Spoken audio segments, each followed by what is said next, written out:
Tout est vivant dehors, pièce en un acte. Décor, un taudis en désordre, fenêtre peinte en mauvais trompe-l'œil, pas d'ouverture vers l'extérieur, vase clos.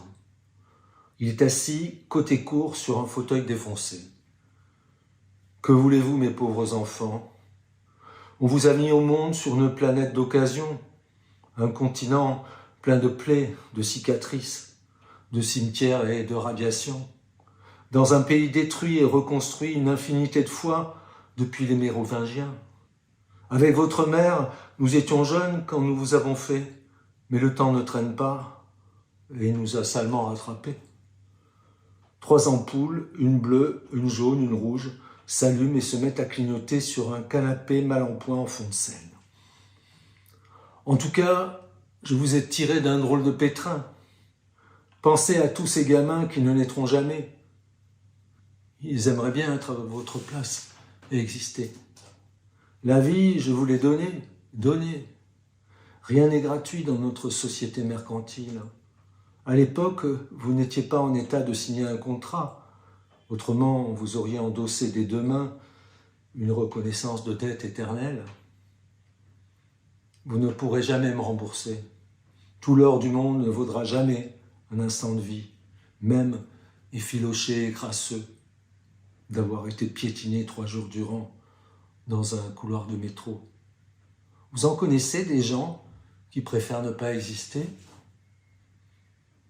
Ça se trouve, oui, mais ce sont des vieux qui ont mal partout, ou alors des types comme moi, qui ont trop subi. Mais des petits salauds qui n'ont même pas encore vu le ventre d'une mère, ils sont tout excités, ils frétillent, ils signeraient n'importe quel traité pour avoir le grand bonheur de naître. Ils se rassoient. On parlait de Dieu, non, tout à l'heure? Non, pourtant il me semble bien.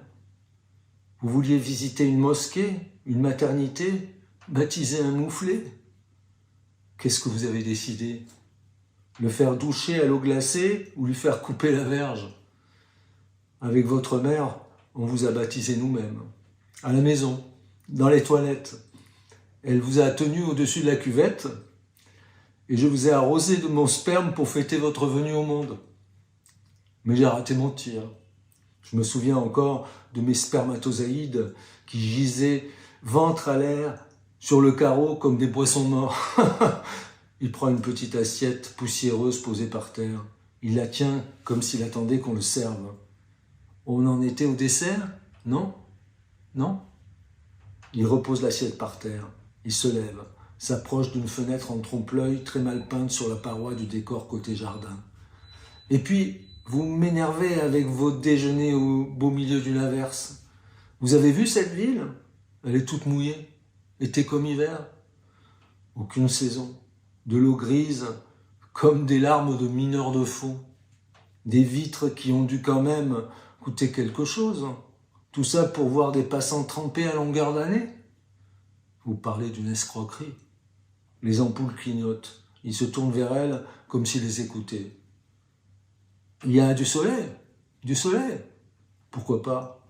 Je suis aveugle. De temps en temps, je suis aveugle. Ce n'est même pas que je n'y vois plus. C'est qu'il n'y a plus rien à voir. Mon regard jette un voile noir sur la réalité. Elle n'apparaît plus. Je ne l'entends plus se décarcasser, faire son bruit de mâchoire, de moulin. Elle dort comme un perroquet dont on a houssé la cage. Houssé, une housse. On n'est quoi d'autre qu'une housse avec un homme caché dessous. Il se frotte les yeux, marre de la nuit, l'obscurité qu'elle poisse, quelle affreuse couleur. Si on décidait plutôt de profiter du moment,